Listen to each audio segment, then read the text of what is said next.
So, good evening for most of you, and good morning, Bante. I hope, Bante, you can hear me. Do you? Your microphone is muted, Bante. Can you please unmute it for us?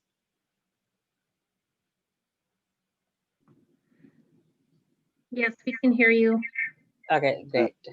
Yeah, okay. I think now Bante can also hear us, right? Yeah. Okay, perfect. Anyway, today I invited Bante Dhammaloka from New York Buddhist Vihara. Nowadays is connecting from Sri Lanka, and welcome Bante to our Buddhist introduction to Buddhist groups. And I welcome you to the class, and I invite you to carry on the lesson this evening. I didn't do the introduction to Bante very well. I think you better start with doing self-introduction. So I think that's better. Thank you very much, Bante, for inviting me. I'm Bante Dhammaloka, originated from Sri Lanka. Usually I'm living in New York Buddhist Vihara, and nowadays back in Sri Lanka, almost for a year now. Yes, so I think that would be enough so far about me. So today, let's start the Dhamma discussion, Dhamma talk. The topic that I have is to talk about Four Noble Truths and the Noble Eightfold Path. These two topics, actually it's only one topic, though it looks like two different topics. So let's talk about first Four Noble Truths. Noble truths, something higher than a regular or worldly, mundane kind of truths are called noble truths. These are supra-mundane kind of truths. These truths are called noble because those realized and explained by the noble ones, like the Buddha. And if you were to realize these truths, you also would become a noble person, no more than someone higher or superior than a so-called normal person. And so that your way of thinking would be completely different. Your thoughts about the world, about oneself would be different than average so-called normal person. And so these are called noble truths. The first truth is dukkhe jnanam. In Pali word, it's called dukkha. Generally, it's translated as suffering or unsatisfactoriness. Dukkha.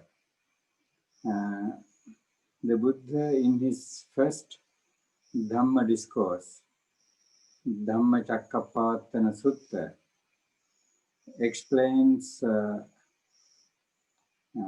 this suffering, or I think every one of you can hear me, right? Yeah, Bante, we can hear you. Yeah.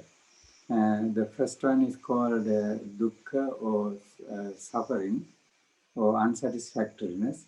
It's explained in the Dhammacakkappavattana Sutta, the first Dhamma discourse, like this.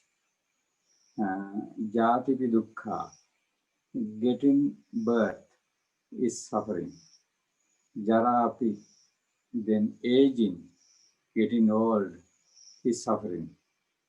Vyadhipi dukkha, getting into sickness, also suffering. Then maranampi dukkham, death is suffering. Maranampi dukkham. Then appiyehi sampayogo dukkho, association with unpleasant is suffering, or meeting with unpleasant is suffering. Then piyehi vipayogo dukkho, leaving or departing pleasant ones or loved ones or happy situations is suffering. Piyehi vipayogo dukkho. Then yampichan nalabhati tampi dukkhan. If you do not get what you want, what you need, what you like, what you like to possess, is also suffering. Sankhittena panchupadanakkhandha dukkha. In brief, all the clinging to all the five aggregates are suffering. So in that way, the Buddha has explained what the suffering or dukkha means in his first discourse delivered to the five ascetics in Benares. So the second noble truth is dukkha samudaya, or the cause of suffering, the reason or the root of suffering. That's explained in the same sutta. Yayang tanha pono bhavika nandiraga sahagata. This craving which gives you rebirth, rebecoming, that's the cause of suffering, this craving. Then the third noble truth is dukkha nirodham arya satcham, the cessation of suffering. So now first suffering, then the cause of suffering, then cessation of suffering is nothing but giving up the cause of suffering itself, the cessation of suffering. So when you give up, when you completely get rid of the cause of suffering, which is the craving, then giving up, getting rid of completely craving is the cessation of suffering or attainment of Nibbana. Then the Buddha explains fourth noble truth, dukkha nirodha gamini patipadariya satya, which means the path leading towards getting rid of suffering, the way, the path. And that's what you have to practice. That path is known as middle way, middle path. At the time of the Buddha, there were two ways which were so popular and to realize so-called nirvana or emancipation or getting rid of all the suffering. Those are very popular methods in Indian society at that time. Those are known as two extremes in the Dhamma. One is self-mortification, one is self-indulgence in sensual pleasure. So they believed like when you were to give ultimate suffering to this body, ultimate torture to this body, then you would realize the world or reach the nirvana. Actually, this method also practiced by the Bodhisattva before become the Buddha throughout 6 years' time. Then, by his own experience, he finally realized, no, this is not the way. If this is the way, already I should have attained Nibbana. And before renouncing the world as a prince in as a normal person, he also had practiced self-indulgence in sensual pleasure.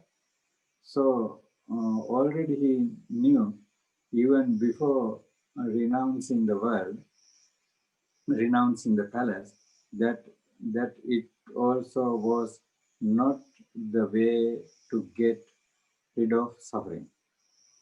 So now the new method, new path recovered by the Buddha to attain the enlightenment was this noble eightfold path or the middle path, abandoning those true extremes.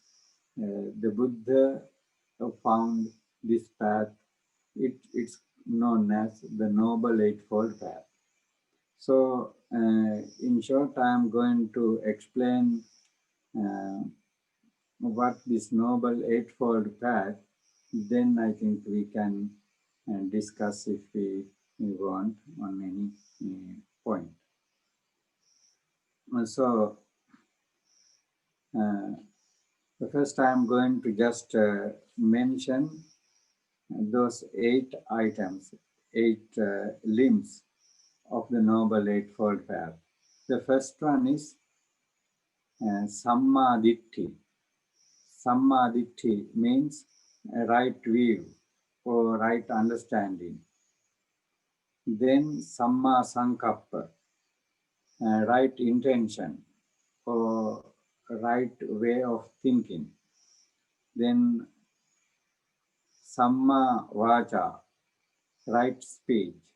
Then Samma Kammanta, right action. Samma Ajiva, right livelihood. Samma Vayama, right effort. Samma Sati, right mindfulness. Samma Samadhi, right concentration. The first one is right understanding. Bante, do you want to start discussion now or after explaining all this? How about Bante at the end, after you explain these things, and then we can ask them to ask questions. Right. Then let's talk about the first limb or first step, right understanding. Right understanding is divided into 6 groups mainly. And in another suttas explained by Venerable Sariputta, it has vividly explained into many parts too.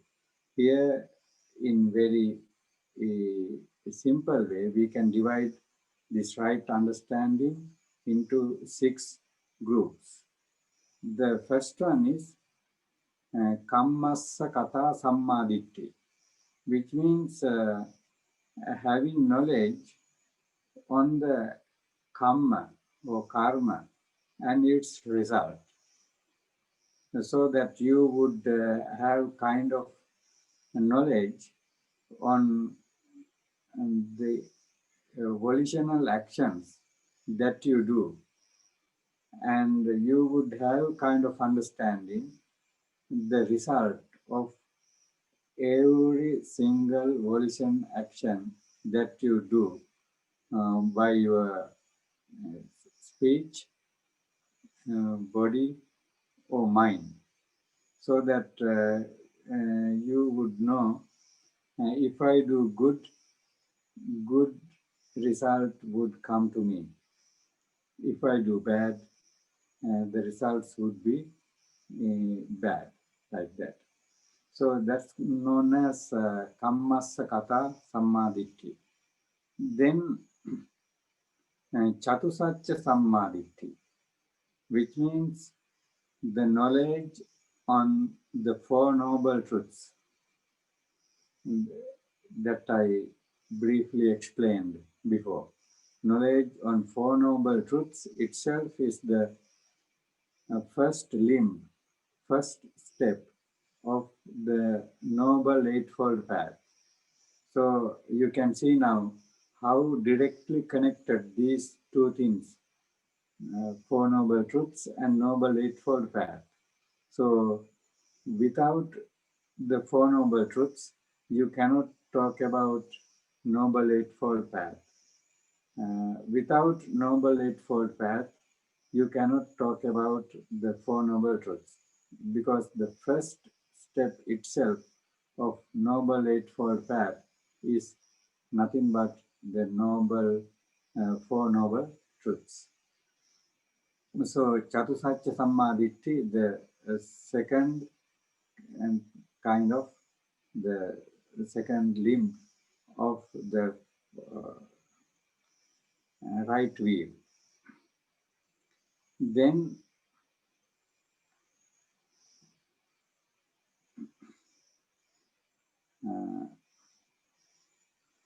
Samatha Jnana Sammaditthi. Samatha Jnana means knowledge on tranquil meditation. There are two kinds of meditation techniques, samatha and vipassana, tranquilized meditation and insight meditation. So the third way of having right understanding is having knowledge on tranquilized meditation. Actually, through kind of practice, you have to have this as a self-experience, a tranquilized meditation. Then the fourth one is insight meditation, vipassana jnana sammaditthi. When you tranquilize your mind, then you can practice insight and to see the things as they really are.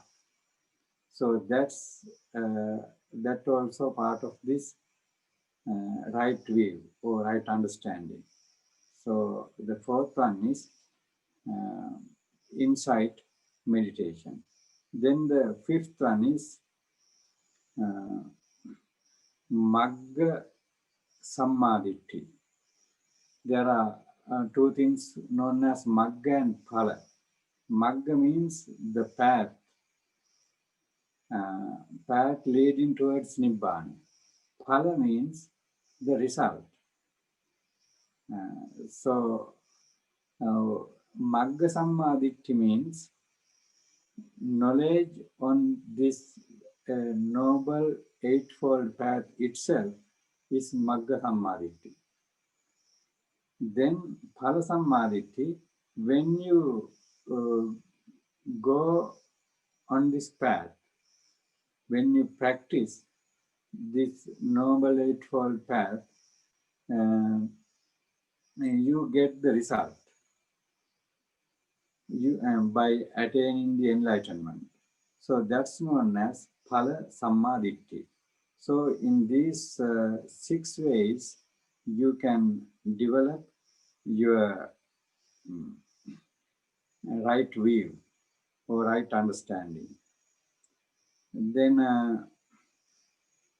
right thought, the second the second limb of Noble Eightfold Path is right thought. This is divided into 3 categories: Nekkhamma Sankappa, Avyapada Sankappa, and Avihimsa Sankappa. So the first one, Samma Ditti, the second one, Samma Sankappa. This Samma Sankappa, or right thought, is divided into these 3 categories: Nekkhamma, Avyapada, and Avihimsa. Nekkhamma means thought of renunciation. You would think constantly to renounce negative thoughts, negative emotions. You would think to renounce all the mundane kind of things. Gradually, you would renounce all the kinds of mundane type of things in order to attain the enlightenment. So that's called Nekkhamma Sankappa. Then Avyapada Sankappa, thought of goodwill. Vyapada means anger or hatred.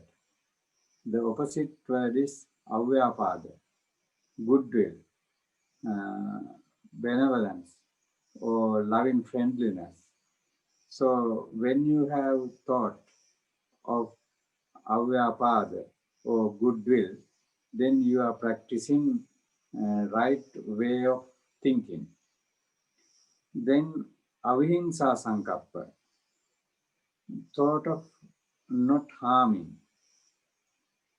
And so you would constantly, even on the occasions, like you would normally intend to harm or hurt others, you would develop thinking of not harming. So that's called the right thought, right way of thinking. Then the third limb is Samma Vacha, or right speech. Right speech also divided into 4 categories, 4 parts. Musavada, Pisunavacha, Parusavacha, and Sampappalapa. Musavada means Musavada Veramani, abstaining from false speech, abstaining from telling untruth.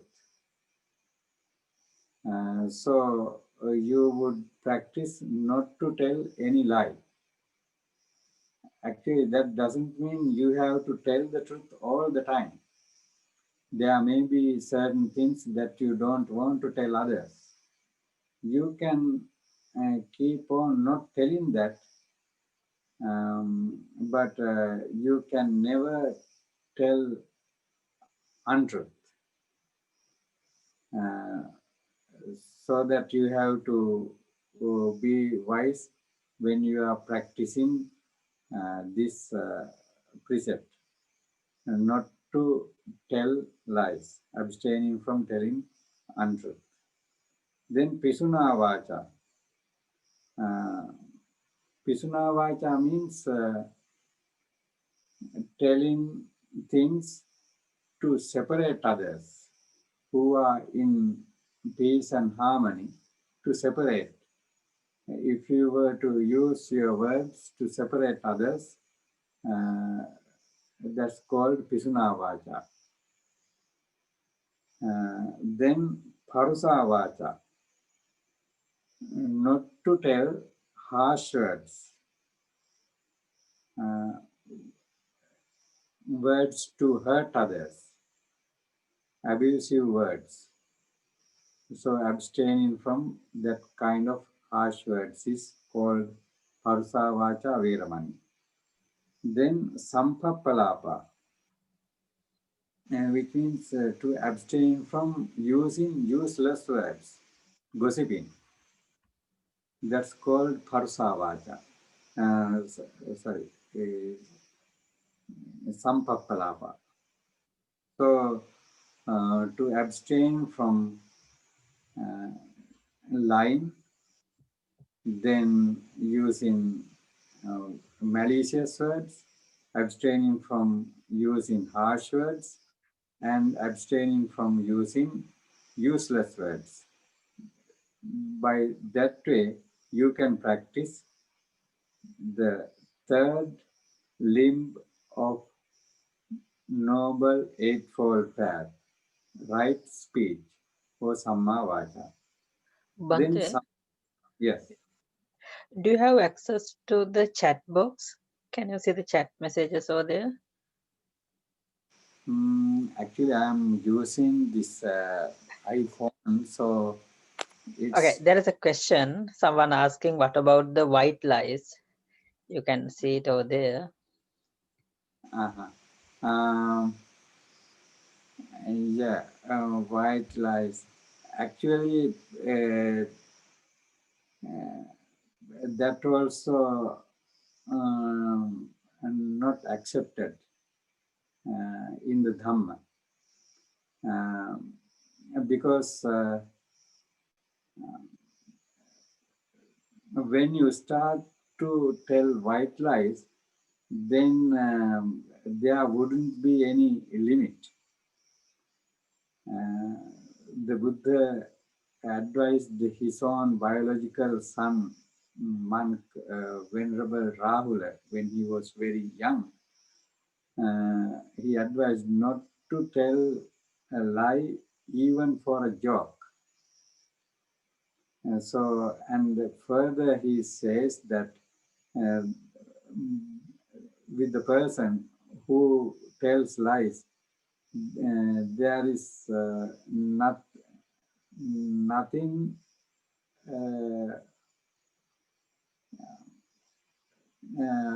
bad thing that he or she cannot do.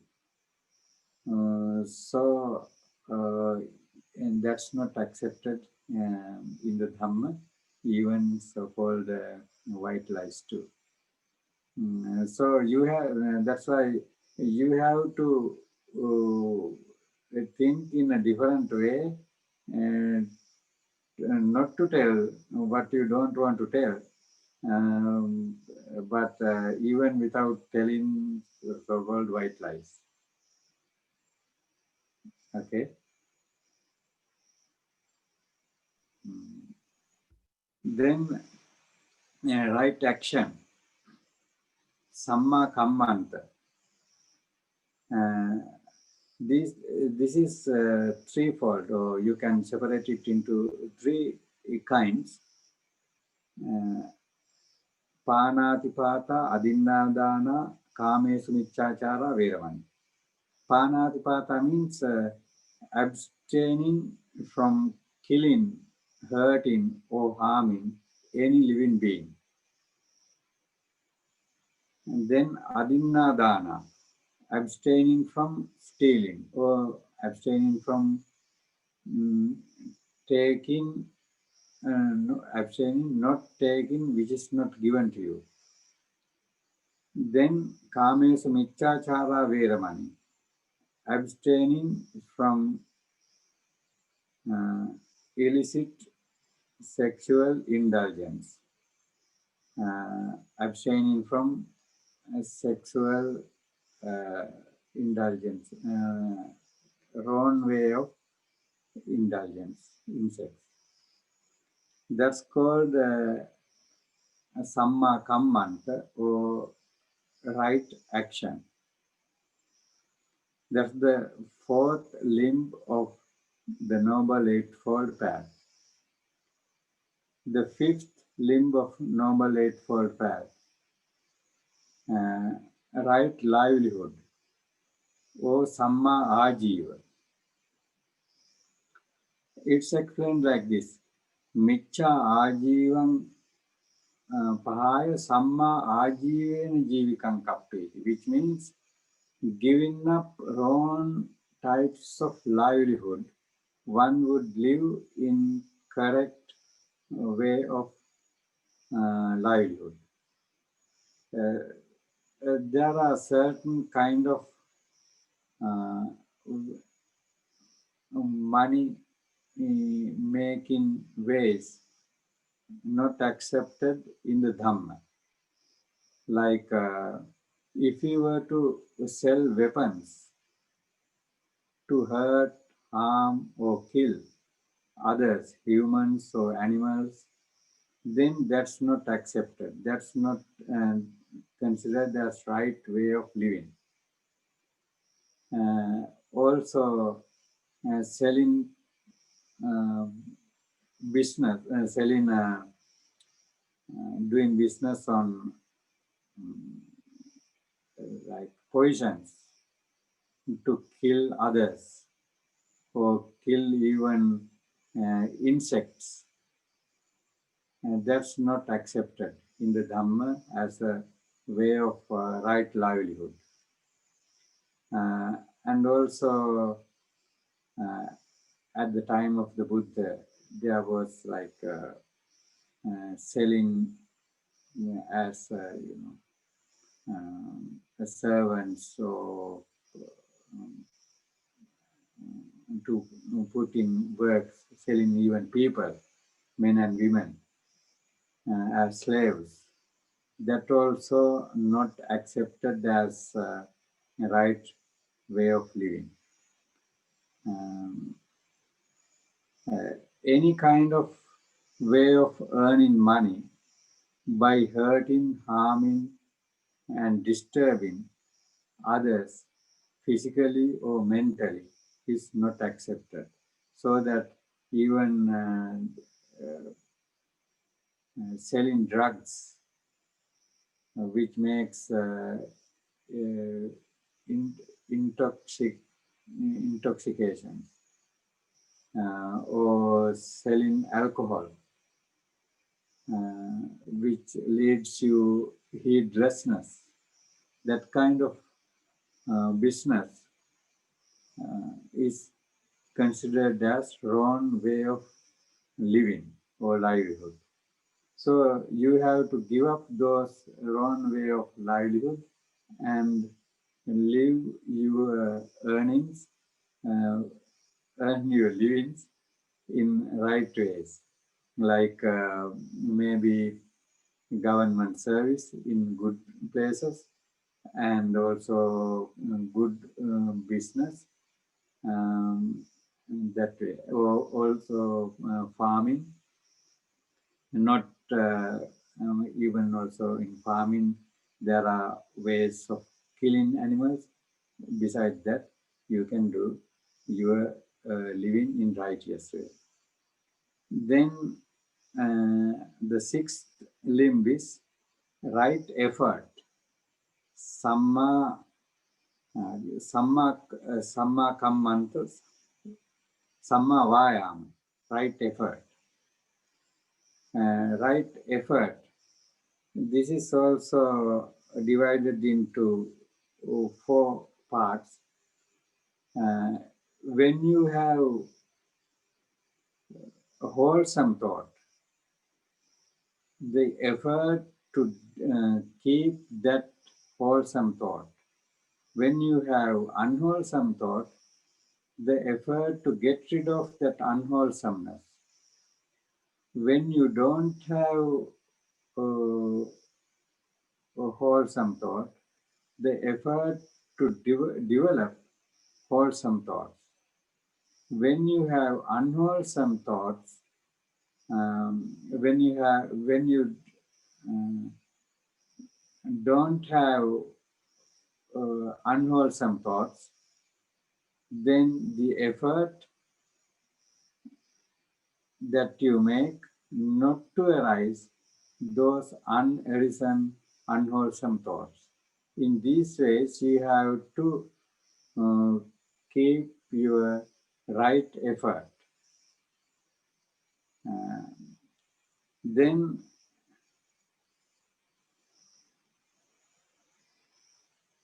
right mindfulness. Right mindfulness also divided into 4 categories. Mindfulness on the body, kayanupassana. Then, which means there are many ways that you can keep your mindfulness on the body. Even when you practice meditation on breathing, and that's also mindfulness on the body. Or if you were to contemplate on your body from the top of your head to the toes, thinking about 32 parts of the body, then you are contemplating or keeping mindfulness on the body. In these ways, you can be mindful on your body. Then mindfulness on feeling, Vedananupassana. So you would feel heat or cold or pleasure or unpleasure, and then you can keep that feeling and pay attention on those feelings.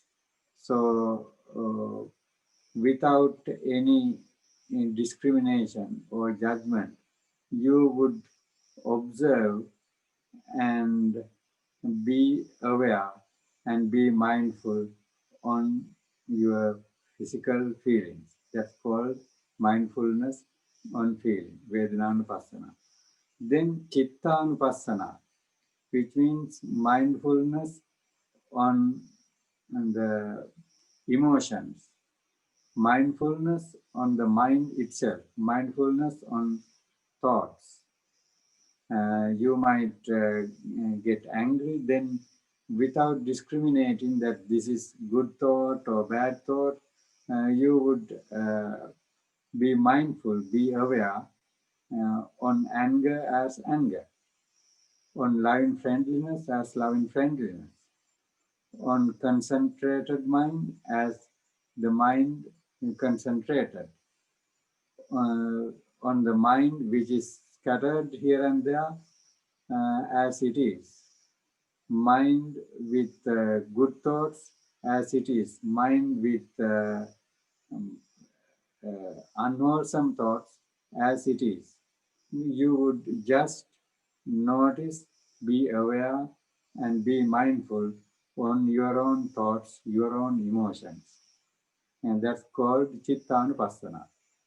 Then Dhammanupassana, which means mindfulness on the Dhammas.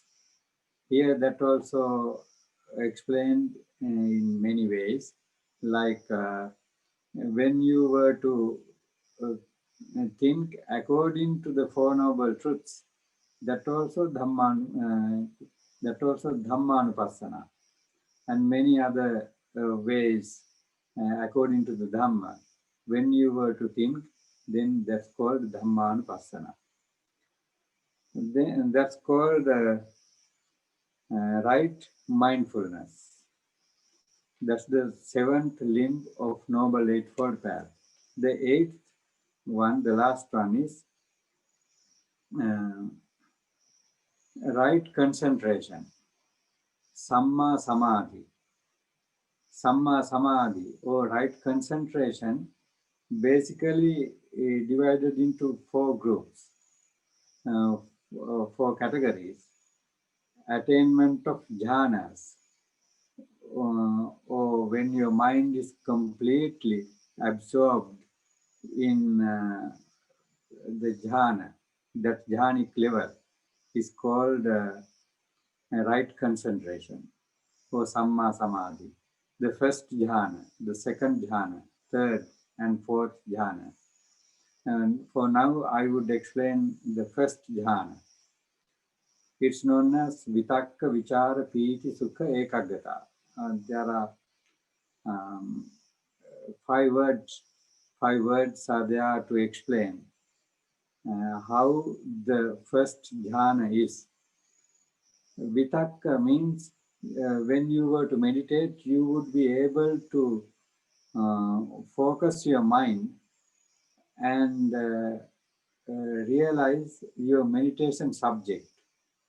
Suppose if it's meditation on breathing, on breath, you would notice your breath. You would identify your meditation subject of breath. That's known as vitakka. Then vichara means you would be able to keep on concentrating your mind on the breath, which is your meditation subject of breathing. Then you would be able to keep on without skipping any breath with mindfulness long time, like half an hour or 1 hour or so forth. Vitakka vichara. Then piti. When you have that concentration continued without disturbing, then you would generate kind of deep happiness, which is known as piti or rapture.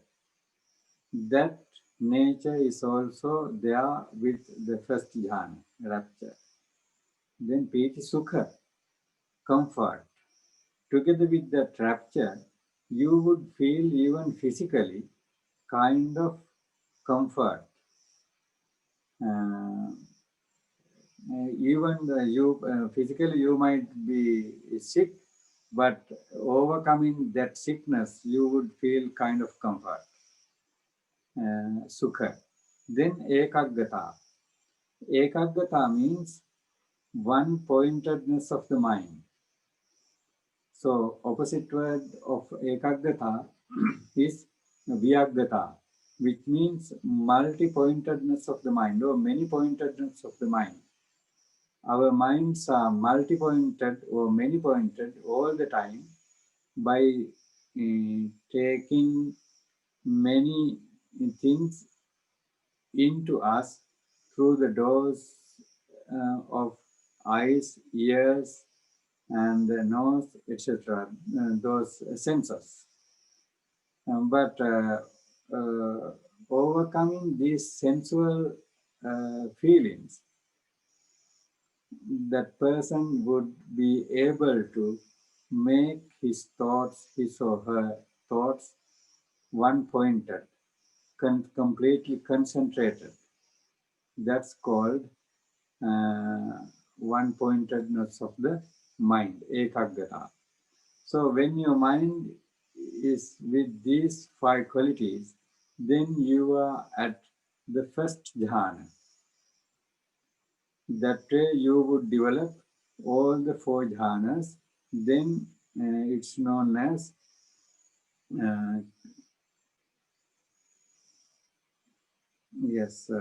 concentrate. You are practicing right concentration. So these 8 limbs are the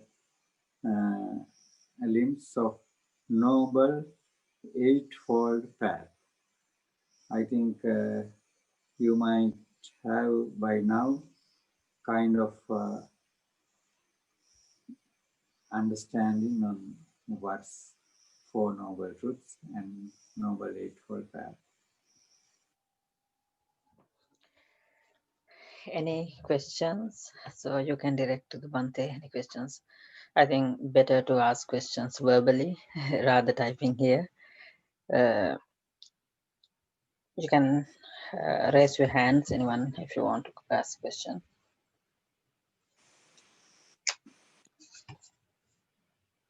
Yeah, Robert, you can unmute your microphone and go ahead. Hi, hello there. I'm thinking about something that comes up a lot in Christianity, and that is how Buddhism looks at homosexuality.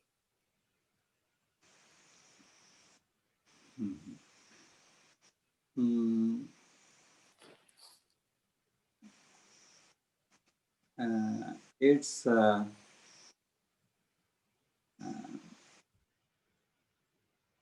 directly not mentioned and directly not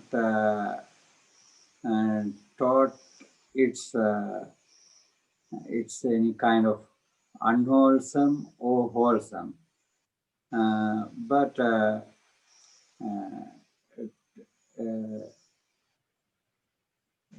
on the subject of kamesu michachara, or wrong way of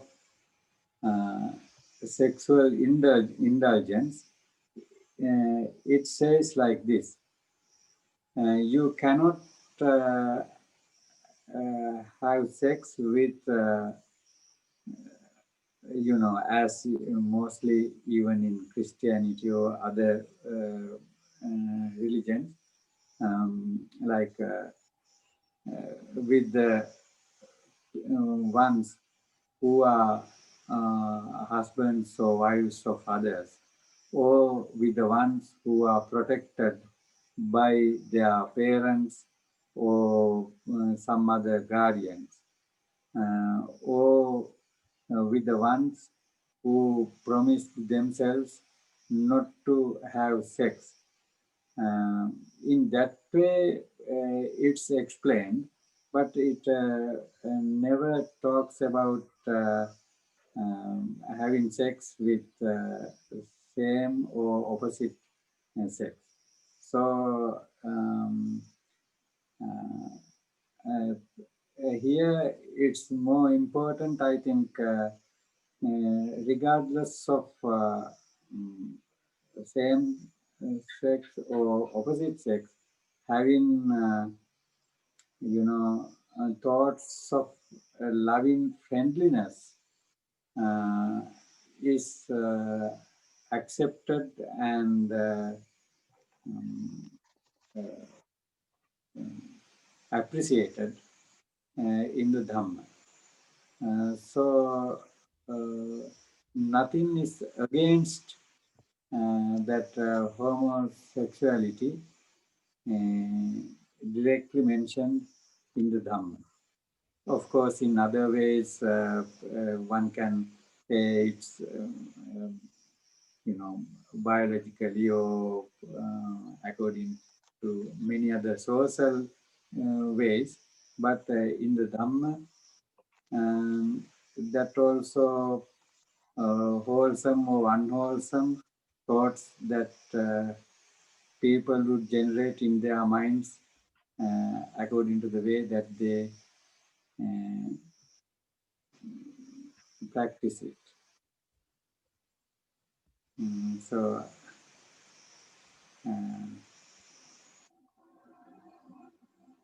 So it's not like in many other religions, it's not directly rejected or considered as violation of any precept or anything.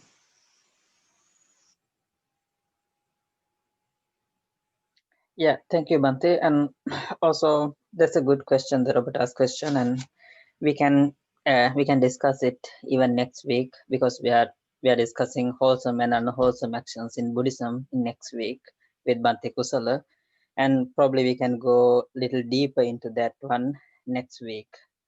I hope it is okay for you. And there is another question. It's from Yuan.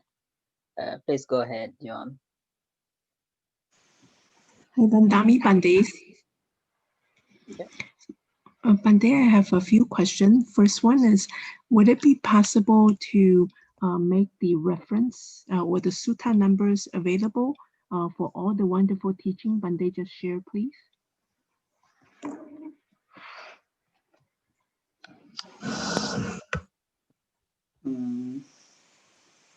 Well, can you explain a little bit? I could not really hear it well. Yeah, can you please repeat the question, Yuan? I think she is asking about the sutta numbers, I guess. Yes, is it possible to have the sutta numbers of all the materials, Bande? Right. Yes, on this subject, the main sutta that I referred is Dhammacakkappavattana Sutta, which is in Majjhima Nikaya. I don't remember the sutta number. I think Bante, you can. Yeah, certainly I can share it with the group. Yeah. Do you have any other questions? You said that you have multiple questions, right? Yes, Bante. And then also about the so about right effort. So I think maybe in the Eightfold Noble Path, there is the right effort, but also in the requisite of enlightenment, so the Bodhipakkhiya, there's also the right effort. Is there any difference or comparison?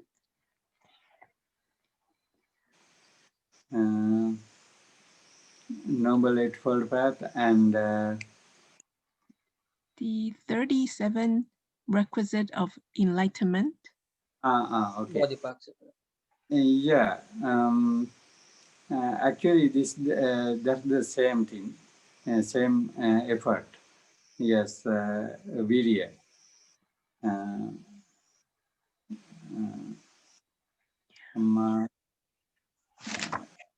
Yes, that's called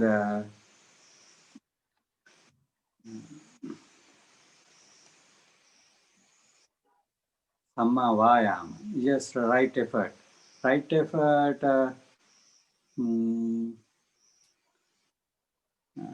Yes, that's the same thing. Same thing, even in the 37 factors of enlightenment. Yeah.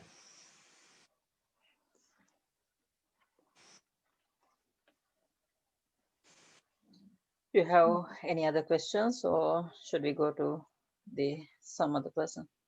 Yes, Bande. Okay. Yeah. Okay. And also, anyone has questions, please raise your hands. And the next question I'll get from the chat box. Bante, there is a question, someone asking, does Mahayana and Vajrayana also follow the Four Noble Truths and the Eightfold Path? Yes, actually, when you go to the basic teachings, root of all the Buddhist schools, you can find these methods, Four Noble Truths and Noble Eightfold Path. Yes. There is another question in the chat box. Right. Bante, what about if you have good thoughts, but under stress, bad thoughts arise? What could that person do to eliminate the bad? If you have good thoughts, And under stress, you get the bad thoughts as well. So how to eliminate the bad? The basic, most important thing is to have mindfulness. Mindfulness on the thoughts. When you have mindfulness on any thought, suppose like you have anger, though you normally you are good with wholesome thoughts, you might get angry from time to time due to many reasons. Then you have to have mindfulness on the anger that you generate from time to time. Then soon after you have mindfulness, focus on anger and realize it as anger, then that anger would, reduce and disappear. The reason behind is one of the greatest wholesome thoughts that one can generate is mindfulness. So it's a wholesome thought. So not any thought, any two thought moments can generate at the mind at the same time. So two thoughts moments never generated same time in the mind. So now, if you were to focus on your anger with mindfulness, then you are overcoming already that anger with the anger of unwholesome thought moment with wholesome thought moment of mindfulness. Then from that on, you can keep on continuing with wholesome thoughts. That happens normally. And so having mindfulness is the key for that. So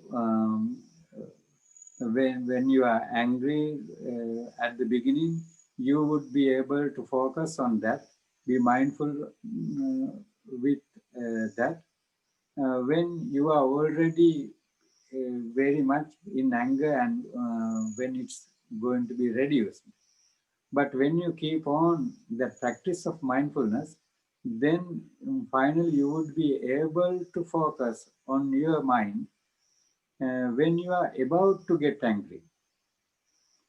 Even when you are with your physical feelings, when you are about to get angry, you would be mindful. Then even without arising, anger would disappear. So in that way, you have to overcome your unwholesome thoughts. So in short, mindfulness is the basic thing.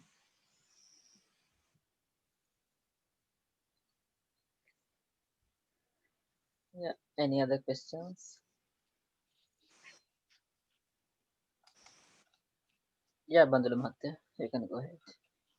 Bhante, would you mind respectfully, I'm asking you to just explain Vitakka and Vichara that you mentioned in the right concentration. I know it's about focusing on your breath, but I just want to know the difference between the two, please. Yes, Vitakka means just identifying the meditation subject, because I used to have kind of example for this. When a child is trying to learn how to ride a bicycle, the child would first be sitting on the seat of the bicycle, and then try to balance himself or herself. Yes, Bhante. Then that's like vitakka. Then when gradually keep on practicing, the child would be able to move forward for a couple of blocks or so. That's like vichara. So the same way, when you are sitting for, suppose like breathing meditation, then you would identify the touch of your breath at the tip of your nose also. Then that notice that feeling, identifying the touch of the breath at the tip of your nose, that's vitakka. And keep on with every single inhalation and exhalation without interrupted mind, then that's called vichara. Thank you, Bhante. There is another question in the chat box, Bante. As I read, if I, yeah, okay.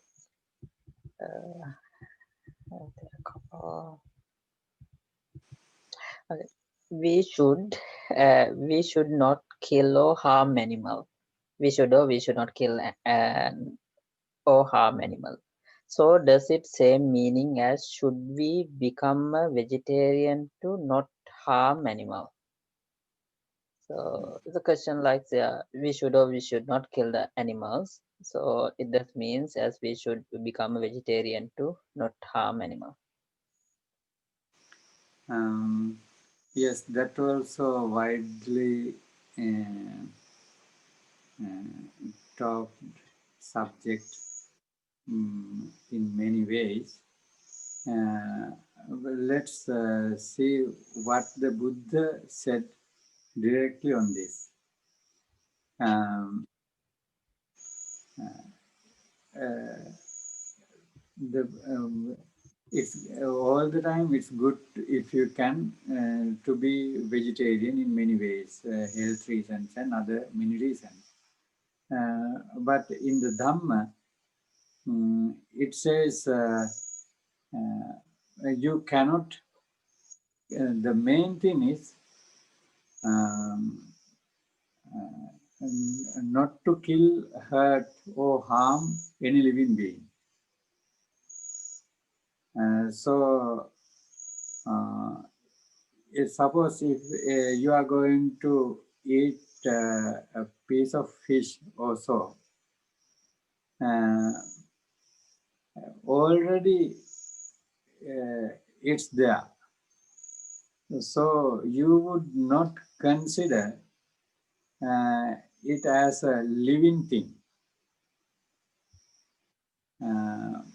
So when you eat it, actually you are not disturbing any living being because there is not any living being there. So the Buddha says,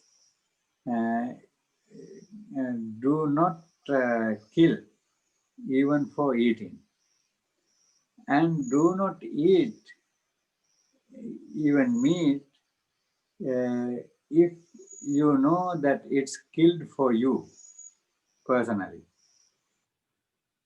And also do not eat any meat or fish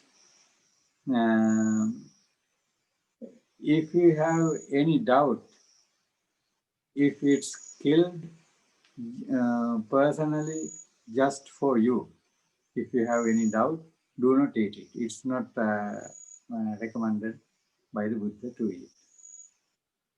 Otherwise, it's not necessary to be vegetarian in order to practice this precept of not to kill, hurt, or harm animals. And also, I have seen some people who are real vegetarians, but they kill animals. So this is the important thing is to be a person with non-violence. Okay. But if you were to practice, because of today's way of living, according to the demand, there would be a supply. So if you could be a vegetarian, that would be great. And other ways also, there are many vegetarian things also made by using, chemicals to kill insects. So I think the best way to practice this is to go to the direct teaching of the Buddha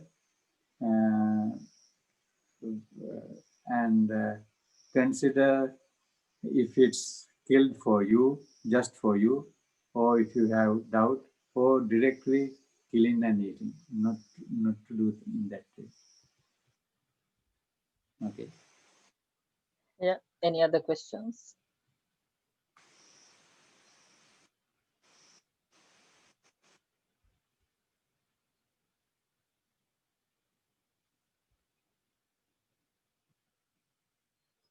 Yeah, you and you on, I think. You can go ahead. Yes, Bande. Bande, I was wondering if Bande would be so kind to share ways that we can put Four Noble Truths and Eightfold Noble Path into our daily practice. How do we best do that?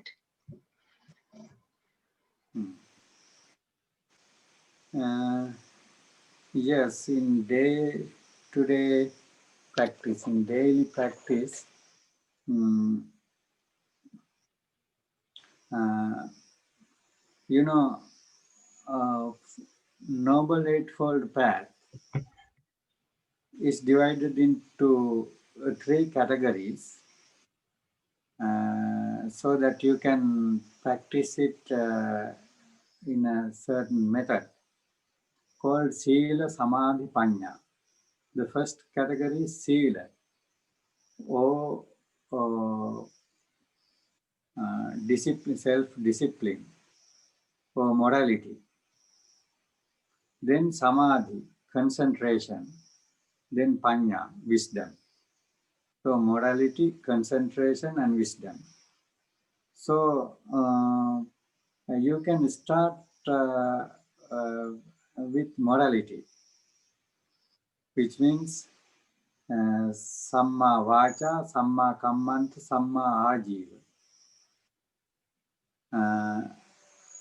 Right speech, right action, and right livelihood.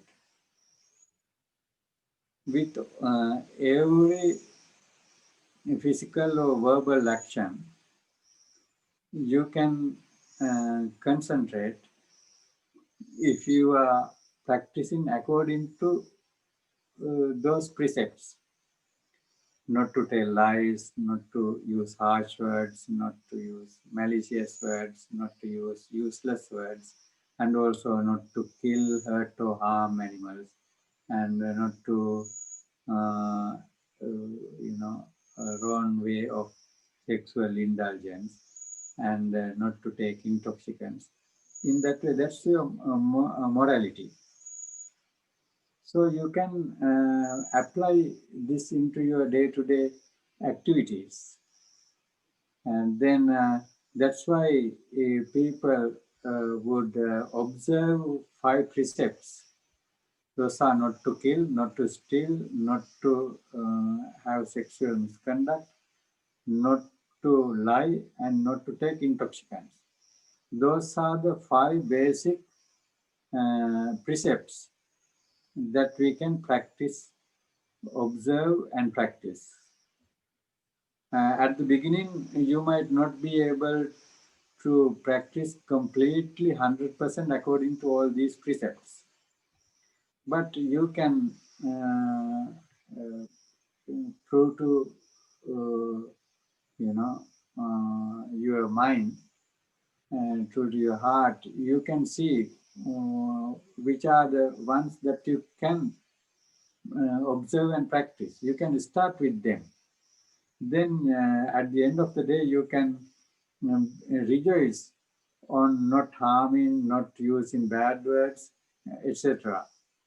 And then that would, encourage yourself to practice more and more other precepts and be good with wholesomeness in morality. Then that morality itself would encourage you to concentrate your mind. When you are in morality, your mind is ready to be concentrated. Then you can practice a little bit in the morning and evening before bed and very beginning of the day, maybe with 5 minutes of meditation. And also you can add one by one some daily habitual activities to do with mindfulness, like brushing your teeth, walking towards your car, or leaving your car and going towards school or office. All those steps. You daily walk with mindfulness as a habit. Then you can add one by one more when you are having a cup of tea or coffee, applying together with mindfulness. Then you would experience calmness and inner peace within yourself.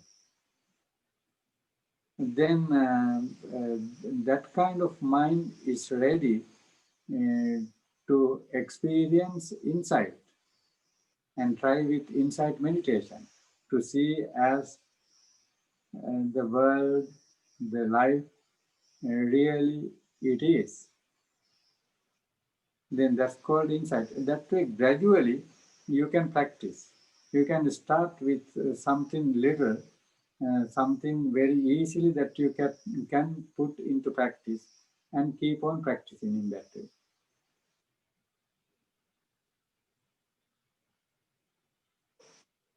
I think that would be enough to start with. Amen. Tyra, you want to go? Hi.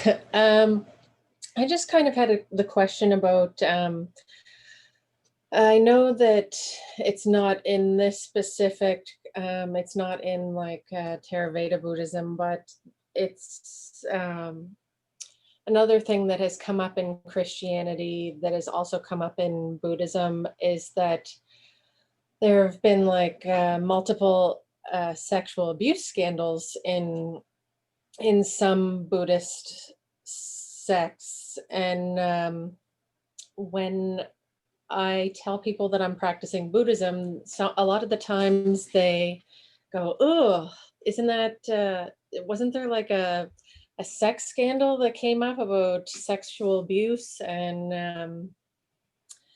I just kind of, I'm kind of wondering if the rest of, you know, the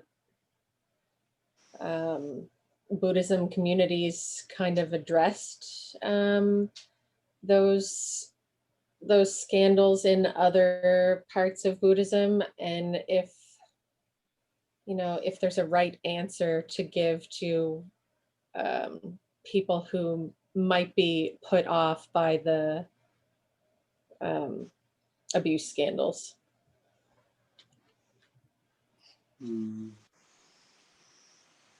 But you want to go ahead and answer that question?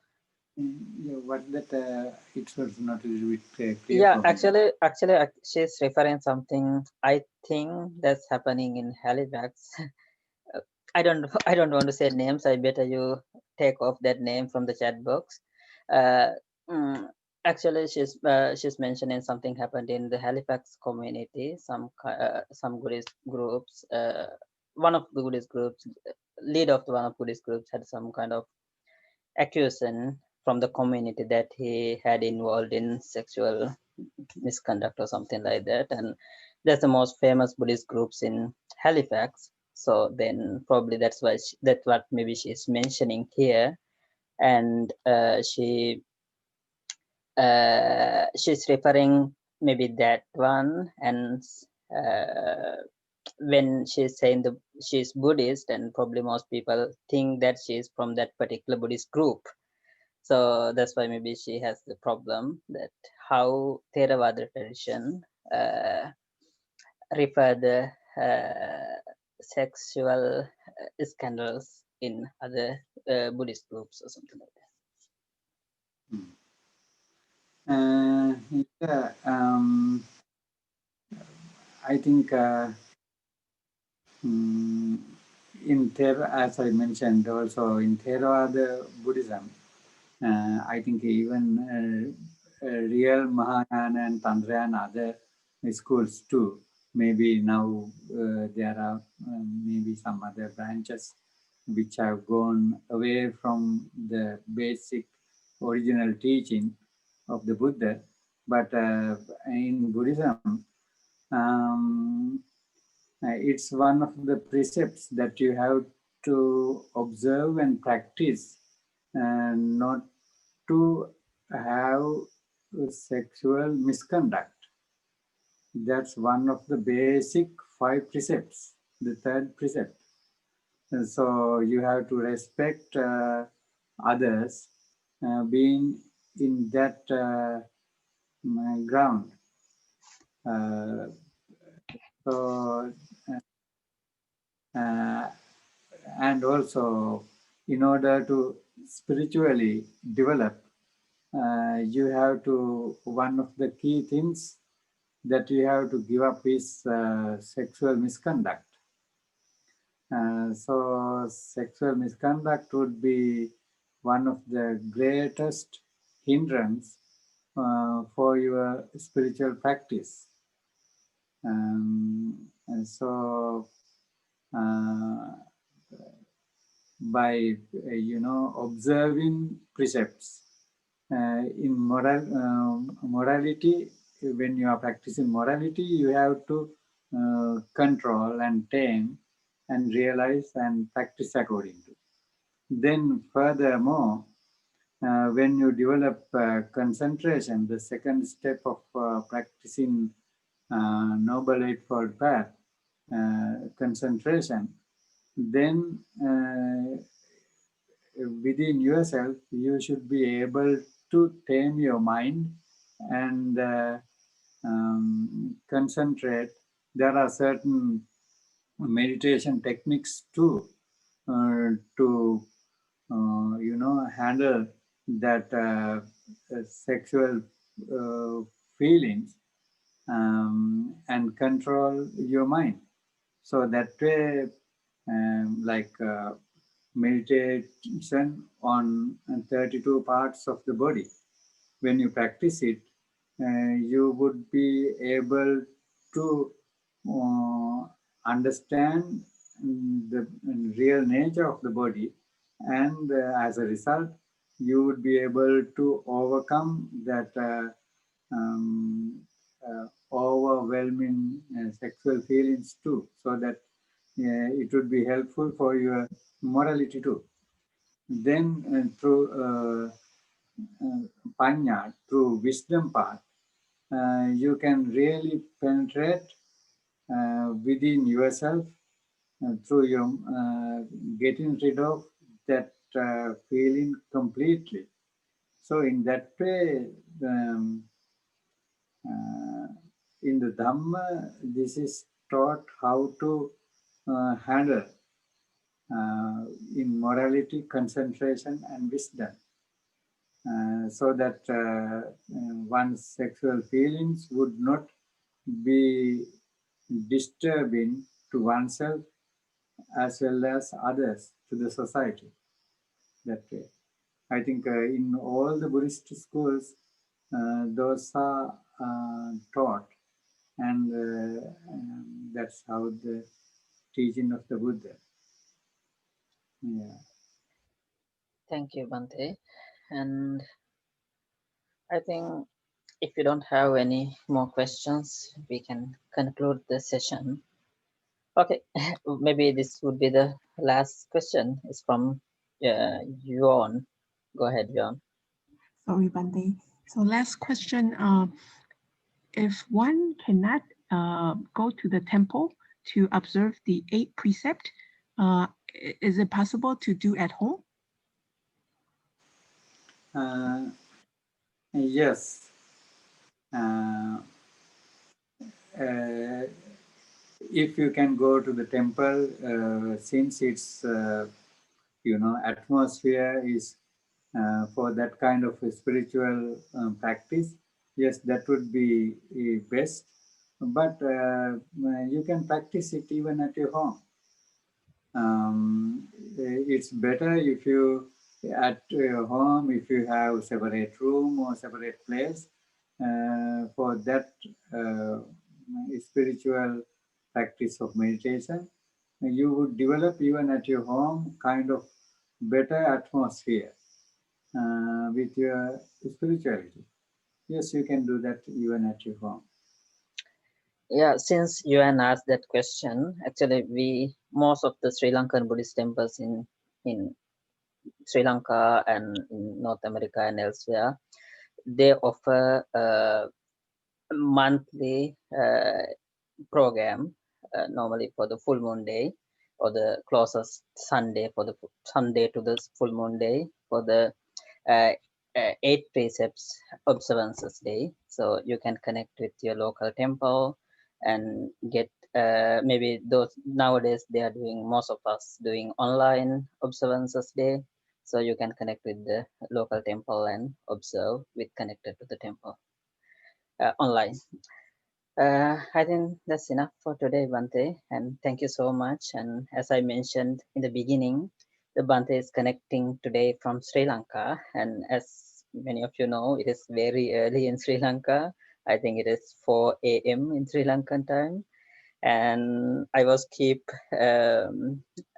messaging, calling Bante that I wanted to keep him awake in the whole night to this class. And thank you for participating and sharing your wisdom with us, and we really appreciate it. And yeah, we stop this class today, and thank you for everyone. Thank you very much for inviting me. Thank you, Bante. Uh,